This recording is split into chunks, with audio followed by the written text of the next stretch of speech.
Hello,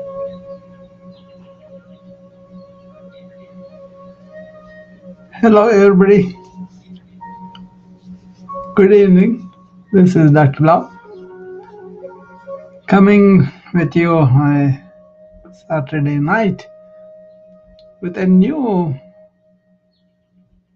topic. Not necessarily new, but representation going to be new because I'm working on this retreat, which is about information age and wellness. How can you harmonize the information age with wellness?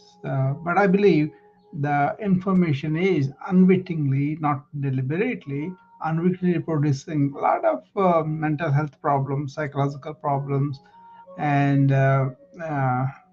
neurological problems, and really eroding the human efficacy, right? Efficacy.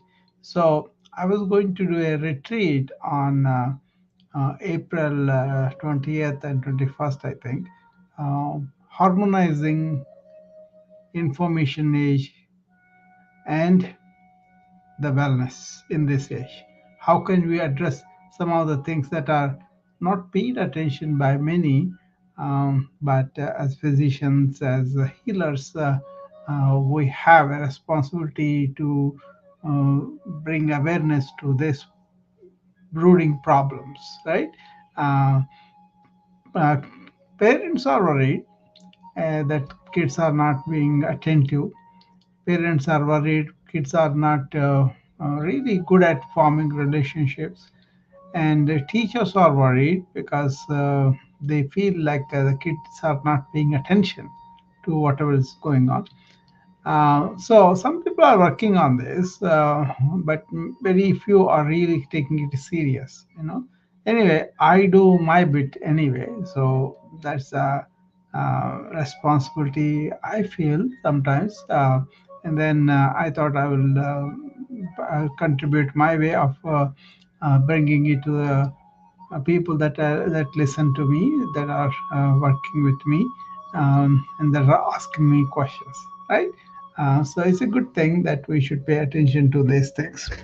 First of all, how I got introduced to this is uh, I was doing my master's in from 2008 to 2015.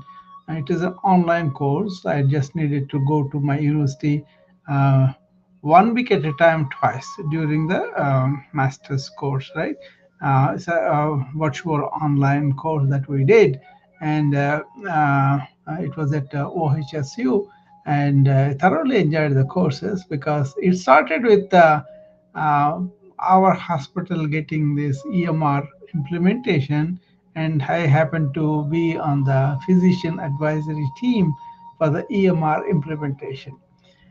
So we were a part of a chain of hospitals, Trinity hospitals, right? Ours is like a 22 hospital chain, and when it came to implementation of Cerner EMR, we are number 11. And when I was leading the team, I felt there were 10 um, hospitals have implemented before us. So we thought we would take a trip to the sister hospital and take a look at what their experience had been and what they could tell us to do about this, right?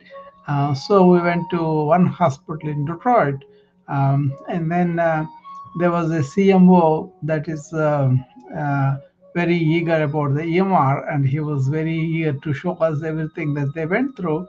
And we spent time with him, and he gave a PowerPoint presentation. Then he took us over the into the hospital where we visited uh, all the computers, and then we come to know how they were doing it, right? And then after that, I got hooked onto the EMR implementation. And along with that, I was also seeing there's going to be a huge information overload. So, as it happened, we had a course called 1010, which we took for 3 months. and then this is a brief overview of the what's coming up. Then they asked me to do the certificate in informatics, which is a graduation degree. I did that, and then they invited me to do masters, so I did the masters too. But the end of the masters, my thesis was on information overload. So I had the chance to look at it in a very detailed way of what is information overload, what is happening with this, what is happening to the people who are subject to the information load, and then how feasible it is that many people will be exposed to the information overload. Now you see everybody knows information overload, and that they're trying to get away from all these AI apps and all. I hear that word quite often, right? But they really don't know the effect of that on our neurological system as much as I came to see with some of the direct study of people in so many countries. One study that we really paid attention to was happening in Paris at the time. So we didn't go to Paris, but we got the details of that. Okay, so they actually made people wear the recording instruments like EEG or blood pressure, whatever, right? Whatever the devices we could use to gather data from the people who are going through too much information with them. And they have come some fearful findings and dangerous findings, right? So their concentration has gone down, the attention has gone down, they could not remember everything, they were not very creative, they were not having good sleep, they were having problems with their relationships, and they were really paying attention, decreased vision, all those things, right? Then we took it serious and we went further and studied it, and then later on it became much more as a cause for the burnout of the physicians. I kind of now train people to deal with the burnout by developing inner resilience. That's my biggest thing I do right these days, right? So all that led to this, and I never stopped studying the information age, even though I was enjoying the good things, the better things that the science is producing.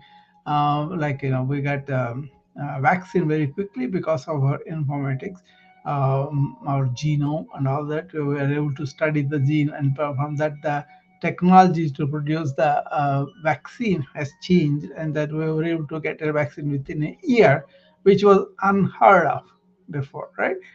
So there were a lot of good things happening because of the informatics, before the science of information. That's why this is information age, because we have so many cell phones that producing zillions of bits of information, and as you pass each year you have more data to deal with, and so more people are going to be overwhelmed with more information. That's the end result of it. But it's not all good and well with this information age. There's so many people uh, are really having problems dealing with it, because uh, the the management of any company is looking at this technology to increase the productivity. But just because the productivity has gone up, they're not giving time and relaxation for the employees. Okay, they're dumping more stuff. Like, for example, the doctors I talk to, uh, they complain that because of the EMR, their time for the documentation has gone up. Not only that, but they are losing more doctors for the burnout, so they have to deal with more work for themselves, who are staying in the field. And as they do this work much faster with these instruments that we have, the AI instruments of EMR, voice dictation, uh, just using the templates and all that, right? I can do my charting and everything very fast because I spend time learning how to be smart about these EMRs. Okay, that's why I teach other doctors that too. But they don't want to invest their time. Then the problem comes, right? But then just because I finished everything much quicker because of the technology, they think, oh, this doctor is free, let's go and give him more work. So the more work we do, the more work is coming, and that has become a cause for our burnout, right? That is direct, something I see directly. Then people have headaches, people have problems with their eyesight, people have problems with the sleep, people have problems with attention deficit, overwhelm and stress, and really feeling basically overwhelmed, emotionally exhausted, and demoralized that their work is not realized. All these things are happening. As I look at these effects of information, you can take a simple housewife. It's very rare these days, but suppose you take a housewife that maybe middle age or old age, and she doesn't want to get into all this. She still has to learn about the smartphone, learn about apps, learn about websites and all that, right? Otherwise she will be handicapped. So the moment she has the smartphone or website, there is so much inbound solicitations, interruptions, or deliberate interruptions, right? All those things are coming in, they are acting on us. You see, we all feel that, right? All these notifications, all these unsolicited emails and messages, and all those things. So, nobody is going to escape the onslaught of information age data. The data is going to come at you.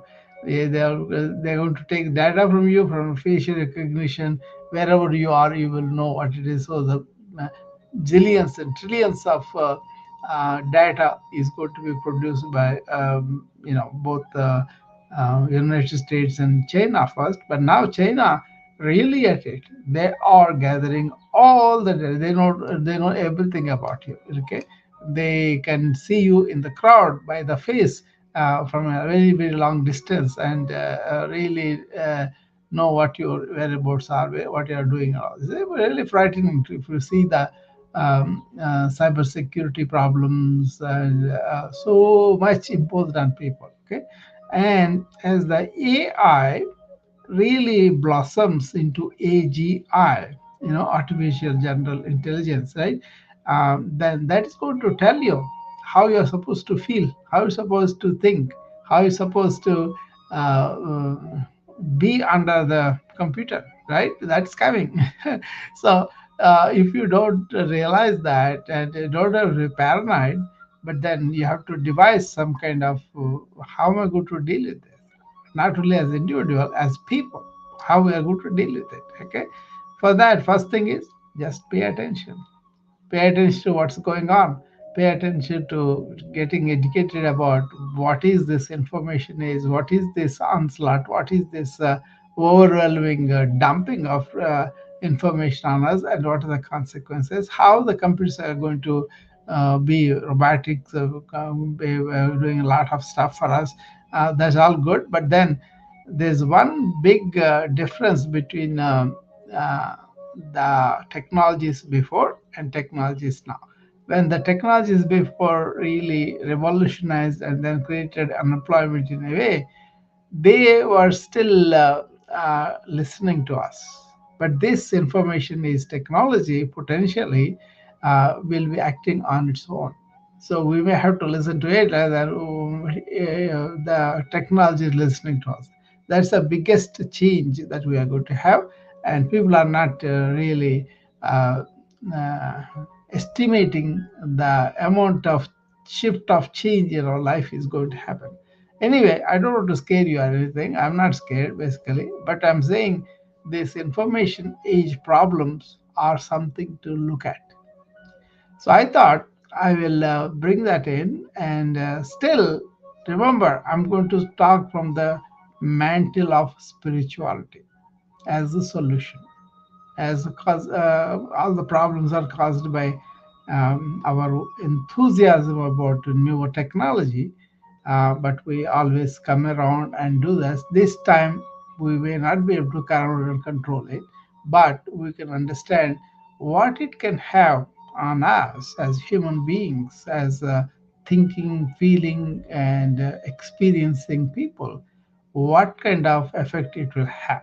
Then you have to look to the ancient wisdom, which tells you how to be harmonious with whatever technology, and also at least independent of it, how to be harmonious with the people, how to really protect your body and mind, and really develop this inner resilience so that you can deal with all this onslaught. Okay,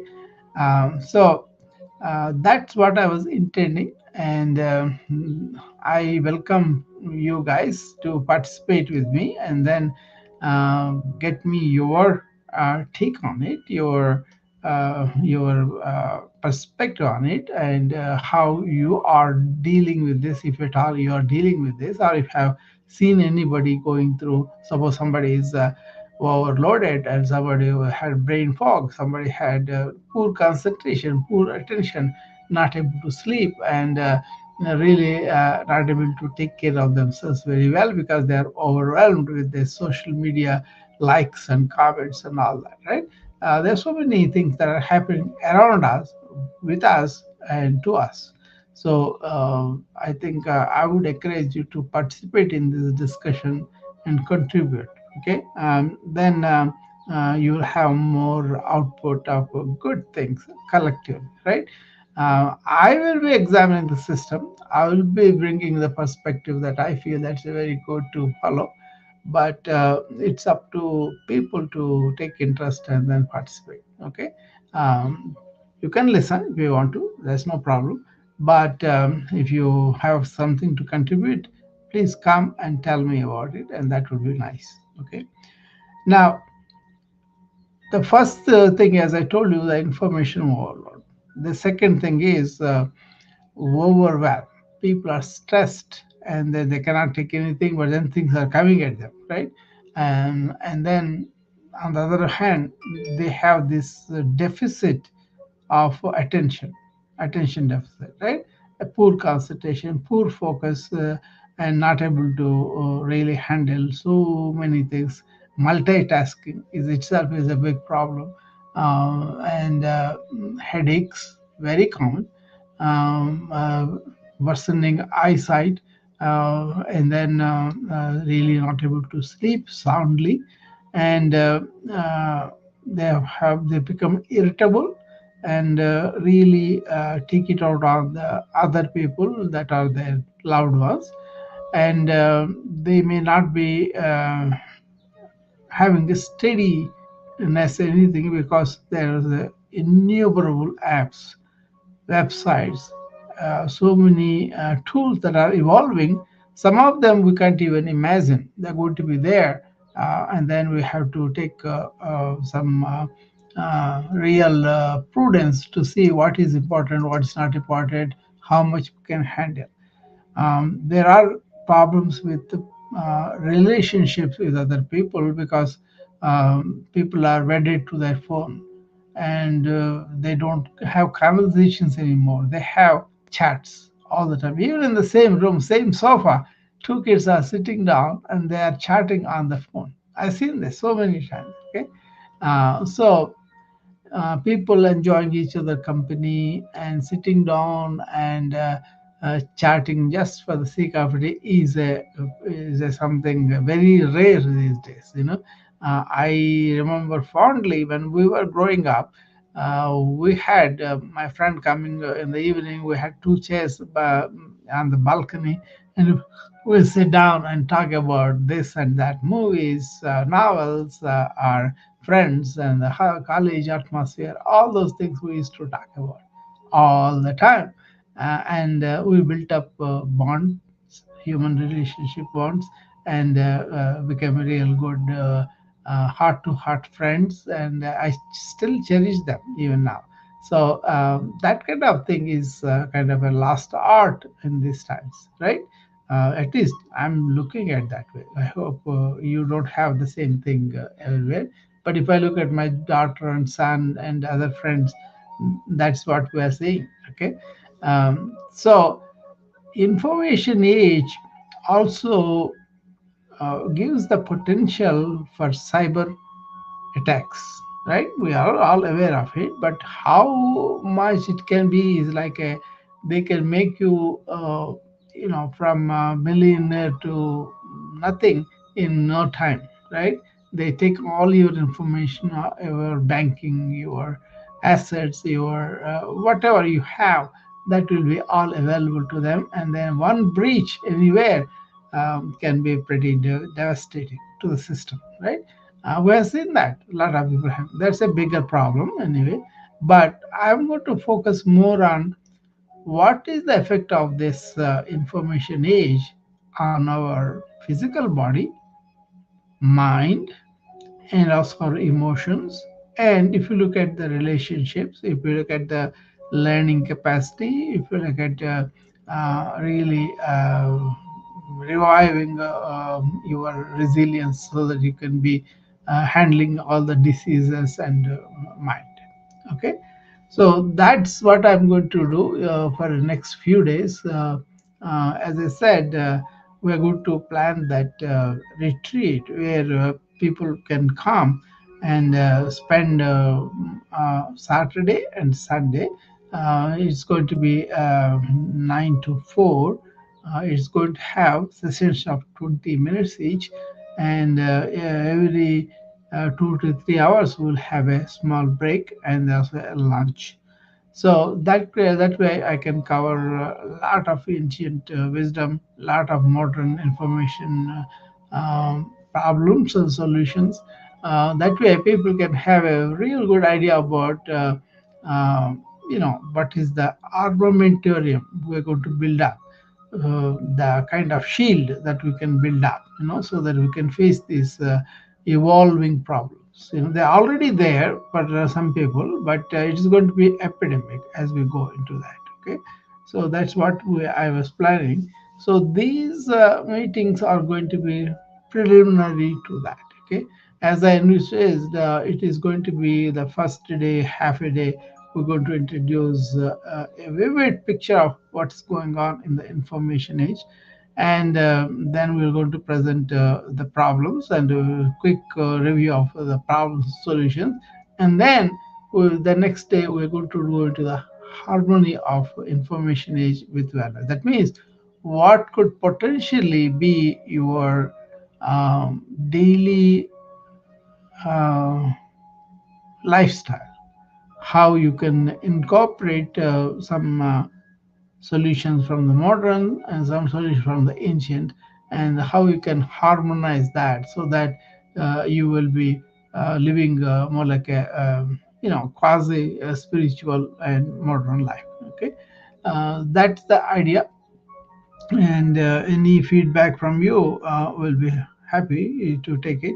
But that is quite 3 months away, so I may go to other topics meanwhile.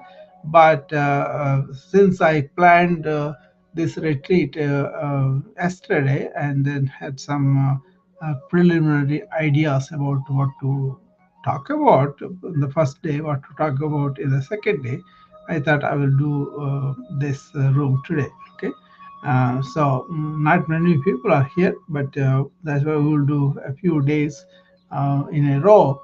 That way, whoever comes in, they can do, they can understand, they can know what, and then we're going to set the flyers, we're going to set the invitations and all that.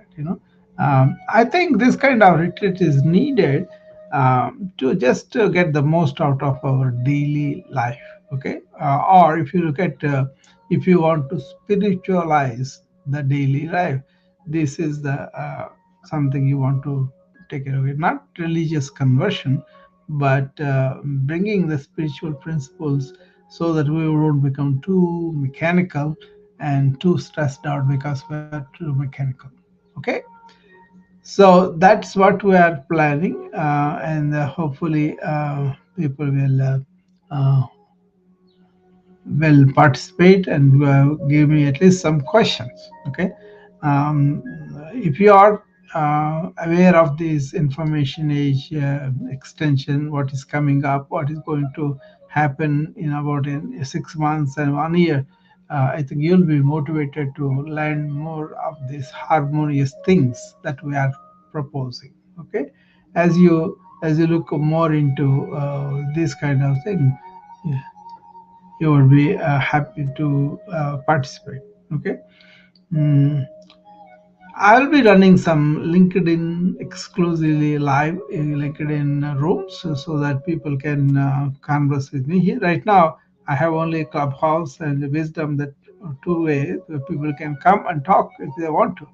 But YouTube, LinkedIn, and Facebook, I'm running passively. Only they can listen to me, but I don't ask them to come and contribute. I will open that up from tomorrow so that people on the LinkedIn, they can come and participate if they want to. Okay. Now, the information age actually started artificial intelligence 1955, the year I was born. Okay, so it's not new, but it used to be pretty exclusive, pretty difficult for people, ordinary people, to look into this.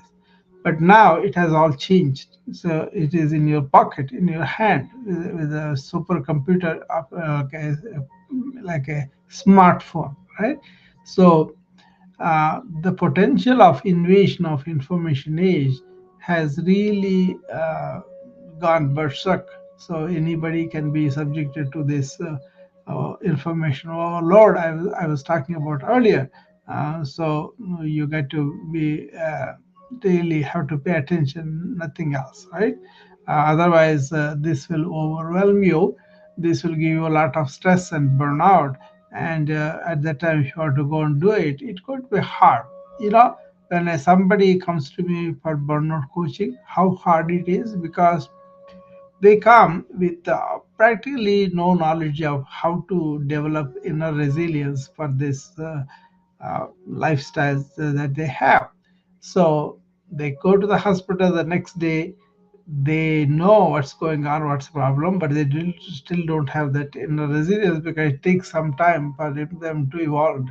So learn these things when you are not having a critical situation where you got to take medical help, or you got to really take some leave and get better from it. I know a lot of doctors took some leave because they could not handle the working conditions, and they need to work on these things for a while.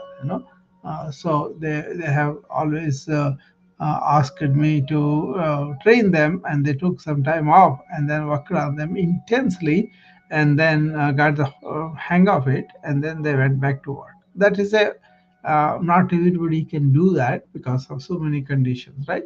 But then the people who did like that, they felt like, if only we had taken these courses, this kind of help that is there, uh, then we would have been much better. See, the approach all my other people who are having this burnout coach took it was more like a, just like any other disease, any other mechanical thing, any other, just to give them some lectures, some understanding, and then they will be all right. No, the burnout is getting worse. The people are getting more and more burnout people, and more people are leaving the thing. So what I am claiming is that ancient people had the solutions for these modern problems in a much better comprehensive way. And I'm very fortunate that I discovered I didn't have to go into burnout, no matter how difficult the hospital is, how difficult the situations are. So that's why, with confidence, I could teach my colleagues what may work, what they have to do, and there's no easy solution. There's no immediate, instant gratification. You got to understand. You got to transform yourself. with everything, then only you will have that resilience. The civilization that we built is more like a getting faster and faster without giving you the time to pause and take a look and then change that. Okay, that's what I was talking about. And also, many of the modern way of handling these kind of problems is through thought. When thought is producing all this, you are employing the thought. That means you are thinking, and you are developing the problems, and you want to bring more thinking into it. It's not going to help. So my methods are consciousness based. So you will have thinking under control, and then you have the instrument that you could use, not thought, but with awareness and intuition, right?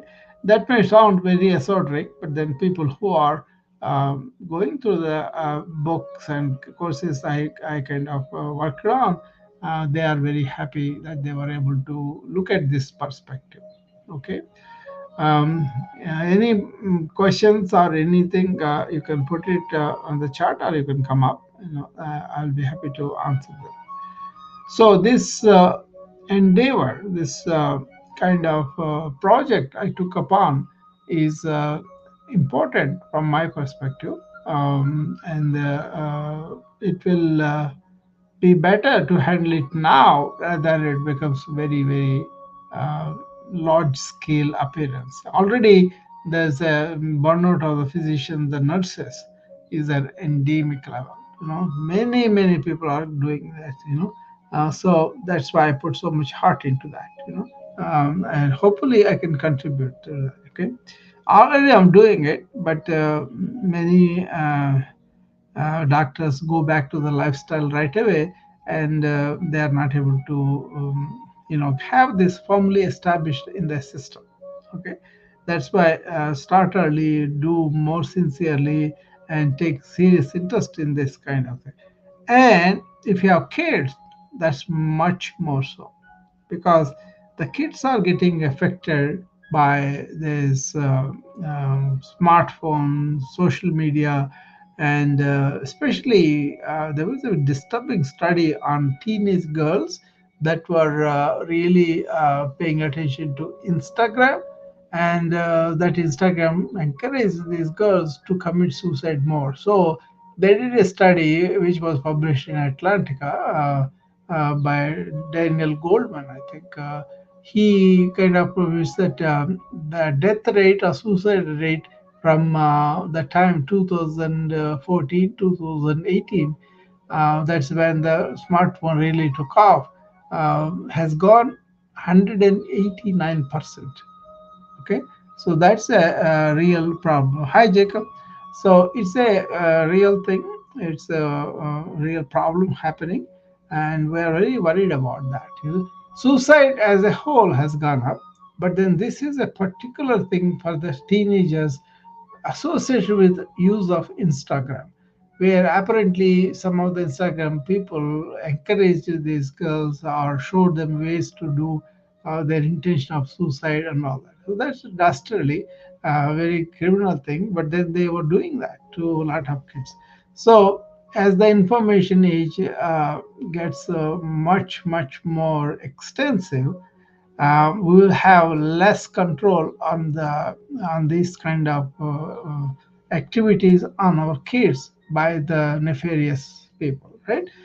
So that's something scientific community is very worried about, the suicidal increase. Loneliness, that has become the epidemic. That is going to be much worse, because people are um, not interacting with the other fellow human beings, the other life, or the nature, but they are more with chat GPT and other. It's not a bad thing, but not having this human contact has a price to pay, right? So I encourage my employees to take coffee breaks together and don't take the phone out of their pocket, and unless it's an emergency, and spend some time in human conversation, getting to know people, making friends, and then dealing with that kind of thing.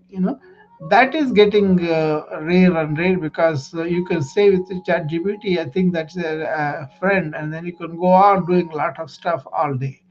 So that is the addiction that is going to be much more as these instruments are going to be. And then, as I told you about the agi, right, it's going to coming sooner than what we expected, so we don't know how that is going to be, but we can speculate on that, but I don't want to do that.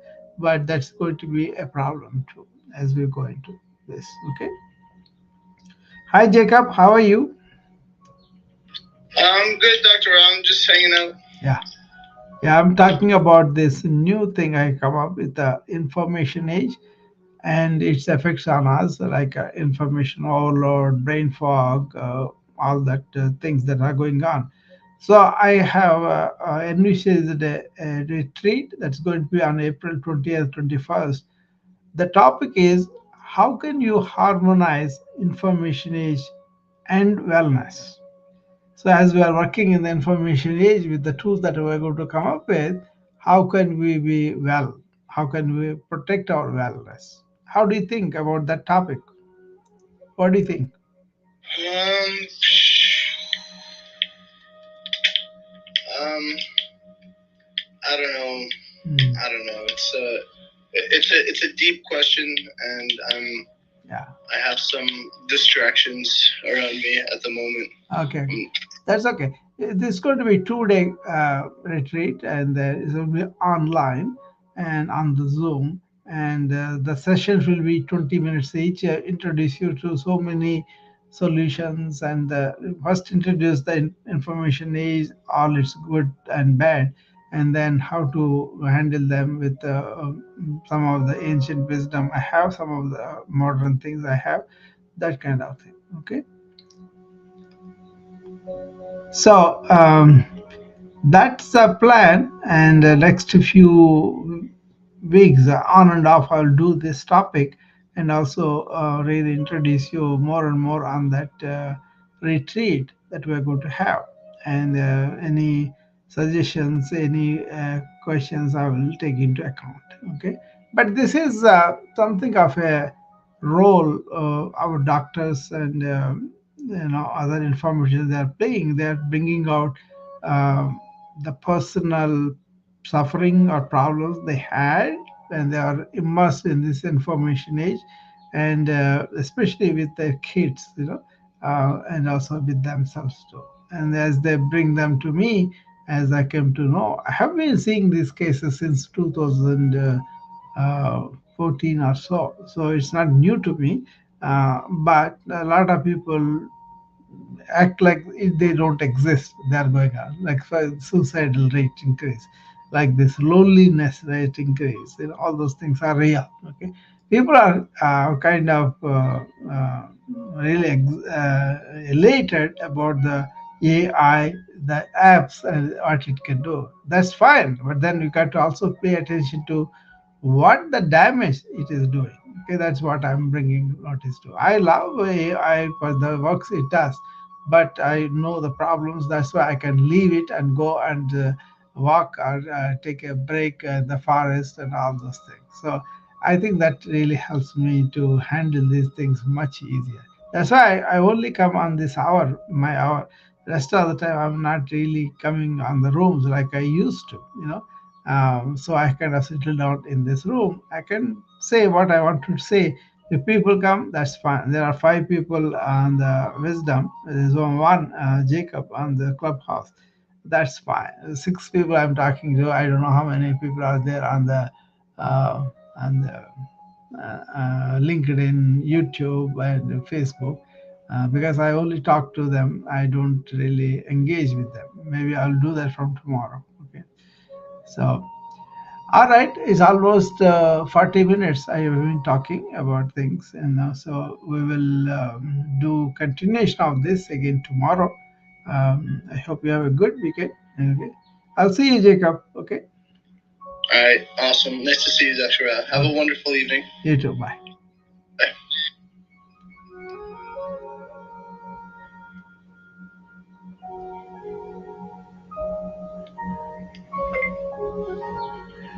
Okay, everybody on the wisdom, thank you for coming, and I'll see you tomorrow again.